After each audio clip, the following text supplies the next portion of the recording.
Hello students, आज हम आपको बता रहे हैं 3 ऐसे सेंट्रल आइडिया जो आपके बोर्ड एग्जाम 2025 के लिए बहुत इंपॉर्टेंट है और उसको लिखने का पैटर्न कैसे। हम आपको ये बोर्ड की कॉपी में दिखा रहे हैं किस तरह से बच्चों ने लिखा है जिनको पूरे के पूरे नंबर मिले। तो वीडियो में लास्ट तक आप बने रहें और पूरे नंबर 4 नंबर यानी कि पक्के कर लो। इस तरह से अगर आप लिखोगे तो पूरे के पूरे 4 नंबर पक्के हो जाएंगे। तो पहले नंबर पर है आपका माई मदर एट 66, दूसरे नंबर पर आपका कीपिंग क्वाइट, तीसरे नंबर पर है आंट जेनिफर्स टाइगर। तो बच्चों ये तीनों देखो किस तरह से लिखा गया है, बच्चे ने कैसे लिखा है। सबसे पहले आपको ध्यान देना, एक एक पॉइंट पर अगर आप ध्यान दोगे तो आपको पूरे नंबर मिलेंगे, लेकिन अगर आप मिस कर दोगे तो नहीं नंबर मिलेगा। ध्यान देना, प्रेजेंटेशन ज़्यादा इंपॉर्टेंट है, यानी कि इस तरह से आपको प्रेजेंट करना है।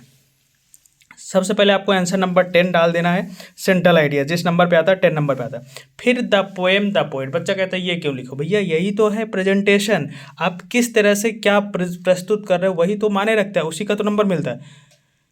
द पोएम लिख दिया और द पोएट लिख दिया। पोएम में आपने लिख दिया माई मदर एट 66, पोएट में कमला दास लिख दिया। साथ ही साथ जन्म और मृत्यु, इनका जन्म और मृत्यु अगर याद है तो आप लिख दो, नहीं याद है तो कोई दिक्कत नहीं, क्योंकि ये जरूरी नहीं है, लेकिन अगर आप लिखते हो तो ज़्यादा अच्छा है।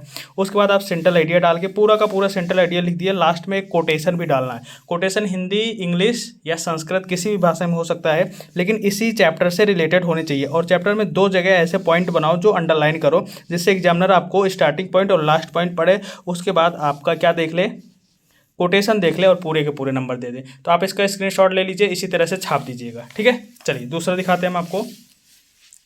दूसरे नंबर पर है कीपिंग क्वाइट। कीपिंग क्वाइट का भी सेम पैटर्न रहेगा। यहाँ पर भी आपको एक कोटेशन डालना पड़ेगा, जैसे बच्चे ने यहाँ पर इंग्लिश में डाला तो कोई दिक्कत नहीं है, हिंदी, इंग्लिश, संस्कृत किसी भी भाषा में आप डाल सकते हैं। सावधानी रखें कि आप गलत ना डालें, उसी चैप्टर से रिलेटेड है जिससे एग्जामिनर खुश हो जाए। नेक्स्ट है बाबू आपका aunt Jennifer's tiger. Most important है, जरूर पेपर में आपको छपा मिलेगा। तीनों में से एक तो आपको 100% मिल जाएगा। तो ये लिखने का पैटर्न आप समझ लीजिए, इसी तरह से अगर आप लिखोगे तो निश्चित है पूरे के पूरे नंबर आपको बोर्ड एग्जाम में दिए जाएंगे। देख लीजिए सही से। वीडियो अच्छा लगा है शेयर करिए और कमेंट्स करना ना भूलना। Thank you.